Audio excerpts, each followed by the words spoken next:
جز 29۔ بسم اللہ الرحمن الرحیم۔ اللہ کے نام سے جو بے انتہا مہربان اور رحم فرمانے والا ہے۔ سورہ ملک۔ نام، پہلے فقرے تبارک الذی بیدہ الملک کے لفظ الملک کو اس سورت کا نام قرار دیا گیا ہے۔ زمانہ نزول، کسی معتبر روایت سے یہ معلوم نہیں ہوتا کہ یہ کس زمانے میں نازل ہوئی ہے، مگر مضامین اور انداز بیان سے صاف معلوم ہوتا ہے کہ یہ مکہ معظمہ کے ابتدائی دور کی نازل شدہ صورتوں میں سے ہے۔ موضوع اور مضمون، اس میں ایک طرف مختصر طریقے سے اسلام کی تعلیمات کا تعارف کرایا گیا ہے اور دوسری طرف بڑے مؤثر انداز میں ان لوگوں کو چونکایا گیا ہے جو غفلت میں پڑے ہوئے تھے۔ یہ مکہ معظمہ کی ابتدائی صورتوں کی خصوصیت ہے کہ وہ اسلام کی ساری تعلیمات اور رسول اللہ صلی اللہ علیہ وآلہ وسلم کے مقصد بعثت کو پیش کرتی ہیں، مگر تفصیل کے ساتھ نہیں بلکہ اختصار کے ساتھ، تاکہ وہ بتدریج لوگوں کے ذہن نشین ہوتی چلی جائیں۔ اس کے ساتھ ان میں زیادہ تر زور اس بات پر صرف کیا جاتا ہے کہ لوگوں کی غفلت دور کی جائے، ان کو سوچنے پر مجبور کیا جائے اور ان کے سوئے ہوئے ضمیر کو بیدار کیا جائے۔ پہلی 5 آیات میں انسان کو احساس دلایا گیا ہے کہ وہ جس کائنات میں رہتا ہے وہ ایک انتہائی منظم اور محکم سلطنت ہے، جس میں ڈھونڈے سے بھی کوئی عیب یا نقص یا خلل تلاش نہیں کیا جا سکتا۔ اس سلطنت کو عدم سے وجود میں بھی اللہ تعالی ہی لایا ہے اور اس کی تدبیر اور انتظام اور فرما روائی کے تمام اختیارات بھی بالکلیہ اللہ ہی کے ہاتھ میں ہیں، اور اس کی قدرت لامحدود ہے۔ اس کے ساتھ انسان کو یہ بھی بتایا گیا ہے کہ اس انتہائی حکیمانہ نظام میں وہ بے مقصد پیدا نہیں کر دیا گیا ہے، بلکہ یہاں اسے امتحان کے لیے بھیجا گیا ہے، اور اس امتحان میں وہ اپنے حسن عمل ہی سے کامیاب ہو سکتا ہے۔ آیت 6 سے 11 تک کفر کے وہ ہولناک نتائج بیان کیے گئے ہیں جو آخرت میں نکلنے والے ہیں، اور لوگوں کو بتایا گیا ہے کہ اللہ تعالیٰ نے اپنے انبیاء کو بھیج کر تمہیں اسی دنیا میں ان نتائج سے خبردار کر دیا ہے۔ اب اگر یہاں تم انبیاء کی بات مان کر اپنا رویہ درست نہ کرو گے تو آخرت میں تمہیں اعتراف کرنا پڑے گا کہ جو سزا تم کو دی جا رہی ہے فی الواقع تم اس کے مستحق ہو۔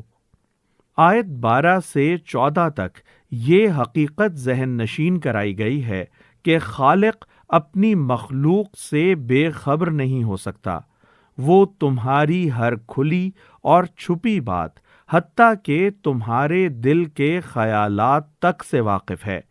لہذا اخلاق کی صحیح بنیاد یہ ہے کہ انسان اس اندیکھے خدا کی باز پرس سے ڈر کر برائی سے بچے، خواہ دنیا میں کوئی طاقت اس پر گرفت کرنے والی ہو یا نہ ہو، اور دنیا میں اس سے کسی نقصان کا امکان ہو یا نہ ہو۔ یہ طرز عمل جو لوگ اختیار کریں گے وہی آخرت میں بخشش اور اجر عظیم کے مستحق ہوں گے۔ آیت 15 سے 23 تک ان پیش پا افتادہ حقیقتوں کی طرف جنہیں انسان دنیا کے معمولات سمجھ کر قابل توجہ شمار نہیں کرتا، پے در پے اشارے کر کے ان پر سوچنے کی دعوت دی گئی ہے۔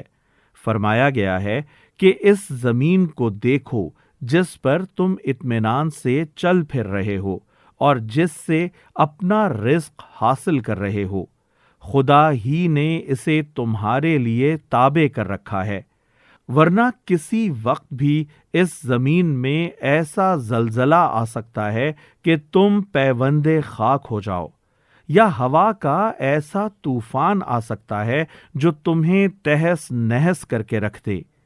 اپنے اوپر اڑنے والے پرندوں کو دیکھو، خدا ہی تو ہے جو انہیں فضا میں تھامے ہوئے ہے۔ اپنے تمام ذرائع اور وسائل پر نظر ڈال کر دیکھو، خدا اگر تمہیں عذاب میں مبتلا کرنا چاہے تو کون تمہیں اس سے بچا سکتا ہے؟ اور خدا اگر تمہارے لیے رزق کے دروازے بند کر دے تو کون انہیں کھول سکتا ہے؟ یہ ساری چیزیں تمہیں حقیقت سے آگاہ کرنے کے لیے موجود ہیں، مگر انہیں تم حیوانات کی طرح دیکھتے ہو جو مشاہدات سے نتائج اخذ کرنے کی صلاحیت نہیں رکھتے، اور اس سماعت و بینائی اور ان سوچنے سمجھنے والے دماغوں سے کام نہیں لیتے جو انسان ہونے کی حیثیت سے خدا نے تمہیں دیے ہیں۔ اسی وجہ سے راہ راست تمہیں نظر نہیں آتی۔ آیت 24 سے 27 تک بتایا گیا ہے کہ آخر کار تمہیں لازماً اپنے خدا کے حضور حاضر ہونا ہے۔ نبی کا کام یہ نہیں ہے کہ تمہیں اس کے آنے کا وقت اور تاریخ بتائے، اس کا کام بس یہ ہے کہ تمہیں اس آنے والے وقت سے پیشگی خبردار کر دے۔ تم آج اس کی بات نہیں مانتے اور مطالبہ کرتے ہو کہ وہ وقت لا کر تمہیں دکھا دیا جائے، مگر جب وہ وقت آئے گا اور تم آنکھوں سے اسے دیکھ لوگے تو تمہارے ہوش اڑ جائیں گے۔ اس وقت تم سے کہا جائے گا کہ یہی ہے وہ چیز جسے جلدی لے آنے کا تم مطالبہ کر رہے تھے۔ آیت 28 اور 29 میں کفار مکہ کی ان باتوں کا جواب دیا گیا ہے جو وہ نبی صلی اللہ علیہ وآلہ وسلم اور آپ صلی اللہ علیہ وآلہ وسلم کے ساتھیوں کے خلاف کرتے تھے۔ وہ حضور صلی اللہ علیہ وآلہ وسلم کو کوستے تھے اور آپ کے لیے اور اہل ایمان کے لیے ہلاکت کی دعائیں مانگتے تھے۔ اس پر فرمایا گیا ہے کہ تمہیں راہ راست کی طرف بلانے والے خواہ ہلاک ہوں یا اللہ ان پر رحم کرے، اس سے آخر تمہاری قسمت کیسے بدل جائے گی؟ تم اپنی فکر کرو کہ خدا کا عذاب اگر تم پر آ جائے تو کون تمہیں بچائے گا؟ جو لوگ خدا پر ایمان لائے ہیں اور جنہوں نے اس پر توکل کیا ہے، انہیں تم گمراہ سمجھ رہے ہو۔ ایک وقت آئے گا جب یہ بات کھل جائے گی کہ حقیقت میں گمراہ کون تھا۔ آخر میں لوگوں کے سامنے یہ سوال رکھ دیا گیا ہے اور اسی پر سوچنے کے لیے انہیں چھوڑ دیا گیا ہے کہ عرب کے صحراؤں اور پہاڑی علاقوں میں جہاں تمہاری زندگی کا سارا انحصار اس پانی پر ہے جو کسی جگہ زمین سے نکل آیا ہے، وہاں اگر یہ پانی زمین میں اتر کر غائب ہو جائے تو خدا کے سوا کون تمہیں یہ آب حیات لا کر دے سکتا ہے؟ اعوذ باللہ من الشیطان الرجیم، بسم اللہ الرحمن الرحیم۔ اللہ کے نام سے جو بے انتہا مہربان اور رحم فرمانے والا ہے۔ تبارک الذی بیدہ الملک وہو علی کل شیء قدیر۔ نہایت بزرگ و برتر ہے وہ جس کے ہاتھ میں کائنات کی سلطنت ہے اور وہ ہر چیز پر قدرت رکھتا ہے۔ یعنی جو کچھ چاہے کر سکتا ہے، کوئی چیز اسے عاجز کرنے والی نہیں ہے کہ وہ کوئی کام کرنا چاہے اور نہ کر سکے۔ الذي خلق الموت والحياة ليبلوكم أيكم أحسن عملا وهو العزيز الغفور۔ جس نے موت اور زندگی کو ایجاد کیا تاکہ تم لوگوں کو آزما کر دیکھے تم میں سے کون بہتر عمل کرنے والا ہے۔ یعنی دنیا میں انسانوں کے مرنے اور جینے کا یہ سلسلہ اس نے اس لیے شروع کیا ہے کہ ان کا امتحان لے اور یہ دیکھے کہ کس انسان کا عمل زیادہ بہتر ہے۔ اور وہ زبردست بھی ہے اور درگزر فرمانے والا بھی۔ الذي خلق 7 سماوات طباقا ما ترى في خلق الرحمن من تفاوت فارجع البصر هل ترى من فطور۔ جس نے تہ بر تہ 7 آسمان بنائے تم رحمان کی تخلیق میں کسی قسم کی بے ربطی نہ پاؤ گے۔ اصل میں تفاوت کا لفظ استعمال ہوا ہے جس کے معنی ہیں عدم تناسب، ایک چیز کا دوسری چیز سے میل نہ کھانا، ان مل بے جوڑ ہونا۔ پھر پلٹ کر دیکھو کہیں تمہیں کوئی خلل نظر آتا ہے۔ اصل میں لفظ فطور استعمال ہوا ہے جس کے معنی ہیں دراڑ، شگاف، رخنا، پھٹا ہوا ہونا، ٹوٹا پھوٹا ہونا۔ مطلب یہ ہے کہ پوری کائنات کی بندش ایسی چست ہے اور زمین کے ذرے سے لے کر عظیم و شان کہکشاؤں تک ہر چیز ایسی مربوط ہے کہ کہیں کائنات کا تسلسل نہیں ٹوٹتا۔ تم خواہ کتنی ہی جستجو کر لو، تمہیں اس میں کسی جگہ کوئی رخنا نہیں مل سکتا۔ ثم ارجع البصر كرتين ينقلب إليك البصر خاسئا وهو حسير۔ بار بار نگاہ دوڑاؤ، تمہاری نگاہ تھک کر نامراد پلٹ آئے گی۔ وَلَقَدْ زَيَّنَّا السَّمَاءَ الدُّنْيَا بِمَصَابِيحَ وَجَعَلْنَاهَا رُجُومًا لِلشَّيَاطِينِ وَأَعْتَدْنَا لَهُمْ عَذَابَ السَّعِيرِ۔ ہم نے تمہارے قریب کے آسمان کو، قریب کے آسمان سے مراد وہ آسمان ہے جس کے تاروں اور سیاروں کو ہم دوربین کے بغیر برہنہ آنکھوں سے دیکھتے ہیں۔ عظیم الشان چراغوں سے آراستہ کیا ہے اور انہیں شیاطین کو مار بھگانے کا ذریعہ بنا دیا ہے۔ ان شیطانوں کے لیے بھڑکتی ہوئی آگ ہم نے مہیا کر رکھی ہے۔ وَلِلَّذِينَ كَفَرُوا بِرَبِّهِمْ عَذَابُ جَهَنَّمَ وَبِئْسَ الْمَصِيرُ۔ جن لوگوں نے اپنے رب سے کفر کیا ہے ان کے لیے جہنم کا عذاب ہے اور وہ بہت ہی برا ٹھکانہ ہے۔ اذا القوا فيها سمعوا لها شهيقا وهي تفور۔ جب وہ اس میں پھینکے جائیں گے تو اس کے دھاڑنے کی ہولناک آواز سنیں گے۔ اس کے معنی یہ بھی ہو سکتے ہیں کہ یہ خود جہنم کی آواز ہوگی، اور یہ بھی ہو سکتے ہیں کہ یہ آواز جہنم سے آ رہی ہوگی جہاں ان لوگوں سے پہلے گرے ہوئے لوگ چیخیں مار رہے ہوں گے، اور وہ جوش کھا رہی ہوگی۔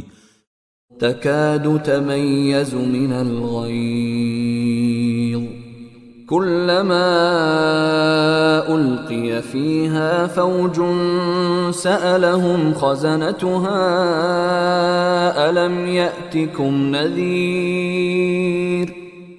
شدت غضب سے پھٹی جاتی ہوگی ہر بار جب کوئی انبوہ اس میں ڈالا جائے گا. اس کے کارندے ان لوگوں سے پوچھیں گے کیا تمہارے پاس کوئی خبردار کرنے والا نہیں آیا تھا؟ قالوا بلى قد جاءنا نذير فكذبنا وقلنا ما نزل الله من شيء إن أنتم إلا في ضلال كبير. وہ جواب دیں گے ہاں خبردار کرنے والا ہمارے پاس آیا تھا مگر ہم نے اسے جھٹلا دیا اور کہا اللہ نے کچھ بھی نازل نہیں کیا ہے، تم بڑی گمراہی میں پڑے ہوئے ہو. وقالوا لو كنا نسمع او نعقل ما كنا في اصحاب السعير. اور وہ کہیں گے کاش ہم سنتے یا سمجھتے تو آج اس بھڑکتی ہوئی آگ کے سزاواروں میں شامل نہ ہوتے. فاعترفوا بذنبهم فسحقا لأصحاب السعير. اس طرح وہ اپنے قصور کا خود اعتراف کر لیں گے، لعنت ہے ان دوزخیوں پر.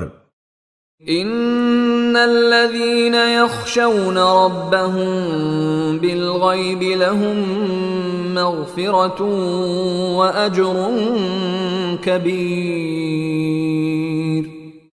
جو لوگ بے دیکھے اپنے رب سے ڈرتے ہیں یقیناً ان کے لیے مغفرت ہے اور بڑا اجر.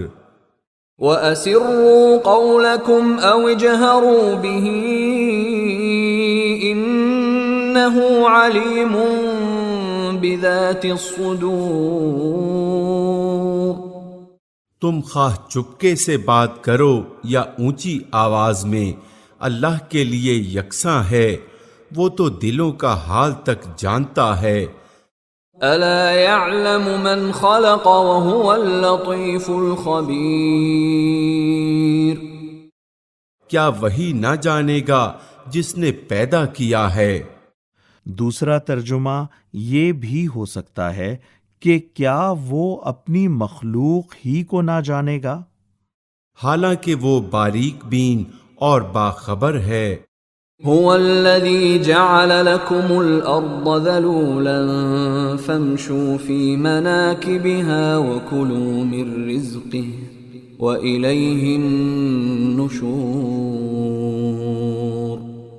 وہی تو ہے جس نے تمہارے لیے زمین کو تابع کر رکھا ہے، چلو اس کی چھاتی پر اور کھاؤ خدا کا رزق، اسی کے حضور تمہیں دوبارہ زندہ ہو کر جانا ہے. أَأَمِنْتُمْ مَنْ فِي السَّمَاءِ أَنْ يَخْسِفَ بِكُمُ الْأَرْضَ فَإِذَا هِيَ تَمُورُ. کیا تم اس سے بے خوف ہو کہ وہ جو آسمان میں ہے؟ اس کا مطلب یہ نہیں ہے کہ اللہ تعالی آسمانوں میں رہتا ہے، بلکہ یہ بات اس لحاظ سے فرمائی گئی ہے کہ انسان فطری طور پر جب اللہ سے رجوع کرنا چاہتا ہے تو آسمان کی طرف دیکھتا ہے، دعا مانگتا ہے تو آسمان کی طرف ہاتھ اٹھاتا ہے. کسی آفت کے موقع پر سب سہاروں سے مایوس ہوتا ہے تو آسمان کا رخ کر کے خدا سے فریاد کرتا ہے. کوئی ناگہانی بلا آ پڑتی ہے تو کہتا ہے یہ اوپر سے نازل ہوئی ہے. غیر معمولی طور پر حاصل ہونے والی چیزوں کے متعلق کہتا ہے یہ عالم بالا سے آئی ہے. اللہ تعالیٰ کی بھیجی ہوئی کتابوں کو کتب آسمانی یا کتب سماوی کہا جاتا ہے. ان ساری باتوں سے ظاہر ہوتا ہے کہ یہ بات کچھ انسان کی فطرت ہی میں ہے کہ وہ جب خدا کا تصور کرتا ہے تو اس کا ذہن نیچے زمین کی طرف نہیں بلکہ اوپر آسمان کی طرف جاتا ہے۔ تمہیں زمین میں دھسا دے اور یکا یک یہ زمین جھکولے کھانے لگے۔ ام امنتم من فی السماء ان یرسل علیکم حاصبا فستعلمون کیف نذیر۔ کیا تم اس سے بے خوف ہو کہ وہ جو آسمان میں ہے تم پر پتھراؤ کرنے والی ہوا بھیج دے، پھر تمہیں معلوم ہو جائے گا کہ میری تنبیہ کیسی ہوتی ہے۔ وَلَقَدْ كَذَّبَ الَّذِينَ مِن قَبْلِهِمْ فَكَيْفَ كَانَ نَكِيرٌ۔ ان سے پہلے گزرے ہوئے لوگ جھٹلا چکے ہیں، پھر دیکھ لو کہ میری گرفت کیسی سخت تھی۔ أَوَلَمْ يَرَوْا إِلَى الطَّيْرِ فَوْقَهُمْ صَافَّاتٍ وَيَقْبِضْنَ مَا يُمْسِكُهُنَّ إِلَّا الرَّحْمَنُ إِنَّهُ بِكُلِّ شَيْءٍ بَصِيرٌ۔ کیا یہ لوگ اپنے اوپر اڑنے والے پرندوں کو پر پھیلائے اور سکیڑتے نہیں دیکھتے؟ رحمان کے سوا کوئی نہیں جو انہیں تھامے ہوئے ہو، وہی ہر چیز کا نگہبان ہے۔ أَمَّنْ هَذَا الَّذِي هُوَ جُنْدٌ لَكُمْ يَنْصُرُكُمْ مِنْ دُونِ الرَّحْمَنِ إِنِ الْكَافِرُونَ إِلَّا فِي غُرُورٍ۔ بتاؤ آخر وہ کون سا لشکر تمہارے پاس ہے جو رحمان کے مقابلے میں تمہاری مدد کر سکتا ہے؟ دوسرا ترجمہ یہ بھی ہو سکتا ہے کہ رحمان کے سوا وہ کون ہے جو تمہارا لشکر بنا ہوا تمہاری دستگیری کرتا ہے۔ حقیقت یہ ہے کہ یہ منکرین دھوکے میں پڑے ہوئے ہیں۔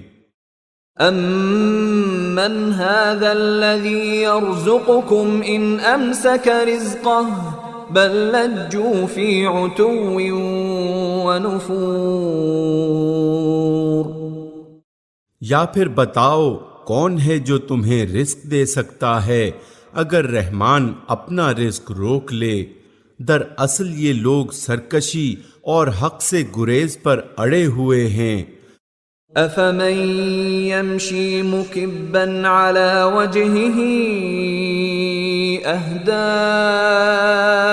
أَمَّن يَمْشِي سَوِيًّا عَلَى صِرَاطٍ مُسْتَقِيمٍ۔ بھلا سوچو جو شخص منہ اوندھائے چل رہا ہو، یعنی جانوروں کی طرح منہ نیچا کیے ہوئے اسی ڈگر پر چلا جا رہا ہو جس پر کسی نے اسے ڈال دیا ہو۔ وہ زیادہ صحیح راہ پانے والا ہے یا وہ جو سر اٹھائے سیدھا ایک ہموار سڑک پر چل رہا ہو؟ قُلْ هُوَ الَّذِي أَنشَأَكُمْ وَجَعَلَ لَكُمُ السَّمْعَ وَالْأَبْصَارَ وَالْأَفْئِدَةَ قَلِيلًا مَا تَشْكُرُونَ۔ ان سے کہو اللہ ہی ہے جس نے تمہیں پیدا کیا، تم کو سننے اور دیکھنے کی طاقتیں دیں اور سوچنے سمجھنے والے دل دیے، مگر تم کم ہی شکر ادا کرتے ہو۔ یعنی اللہ نے علم و عقل اور سماعت و بینائی کی یہ نعمتیں حق شناسی کے لیے دی تھیں، تم ناشکری کر رہے ہو کہ ان سے اور سارے کام تو لیتے ہو مگر بس وہی ایک کام نہیں لیتے جس کے لیے یہ دی گئی تھیں۔ قُلْ هُوَ الَّذِي ذَرَأَكُمْ فِي الْأَرْضِ وَإِلَيْهِ تُحْشَرُونَ۔ ان سے کہو اللہ ہی ہے جس نے تمہیں زمین میں پھیلایا ہے اور اسی کی طرف تم سمیٹے جاؤ گے۔ وَيَقُولُونَ مَتَى هَذَا الْوَعْدُ إِن كُنتُمْ صَادِقِينَ۔ یہ کہتے ہیں اگر تم سچے ہو تو بتاؤ یہ وعدہ کب پورا ہوگا؟ قُلْ إِنَّمَا الْعِلْمُ عِندَ اللَّهِ وَإِنَّمَا أَنَا نَذِيرٌ مُبِينٌ۔ کہو اس کا علم تو اللہ کے پاس ہے، میں تو بس صاف صاف خبردار کر دینے والا ہوں۔ فَلَمَّا رَأَوْهُ زُلْفَةً سِيئَتْ وُجُوهُ الَّذِينَ كَفَرُوا وَقِيلَ هَذَا الَّذِي كُنتُم بِهِ تَدَّعُونَ۔ پھر جب یہ اس چیز کو قریب دیکھ لیں گے تو ان سب لوگوں کے چہرے بگڑ جائیں گے جنہوں نے انکار کیا ہے، اور اس وقت ان سے کہا جائے گا کہ یہی ہے وہ چیز جس کے لیے تم تقاضے کر رہے تھے۔ قُلْ أَرَأَيْتُمْ إِنْ أَهْلَكَنِيَ اللَّهُ وَمَن مَّعِيَ أَوْ رَحِمَنَا فَمَن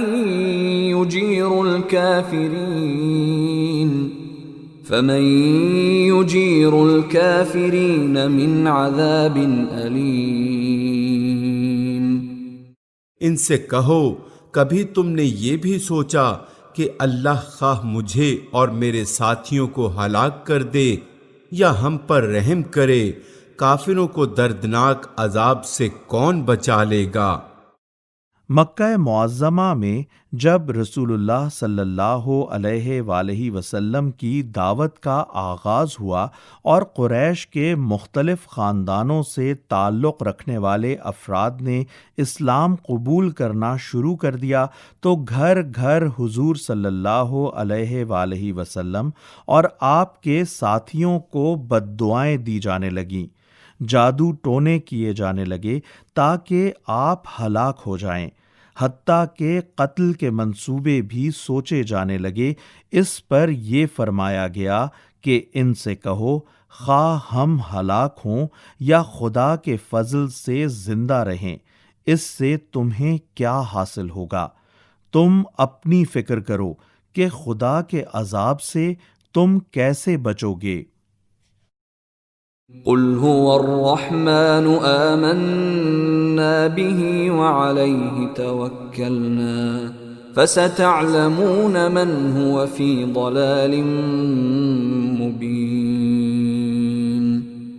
ان سے کہو وہ بڑا رحیم ہے، اسی پر ہم ایمان لائے ہیں اور اسی پر ہمارا بھروسہ ہے، ان قریب تمہیں معلوم ہو جائے گا کہ صریح گمراہی میں پڑا ہوا کون ہے۔ قُلْ أَرَأَيْتُمْ إِنْ أَصْبَحَ مَاؤُكُمْ غَوْرًا فَمَن يَأْتِيكُم بِمَاءٍ مَّعِينٍ۔ ان سے کہو کبھی تم نے یہ بھی سوچا کہ اگر تمہارے کنووں کا پانی زمین میں اتر جائے تو کون ہے جو اس پانی کی بہتی ہوئی سوتیں تمہیں نکال کر دے گا؟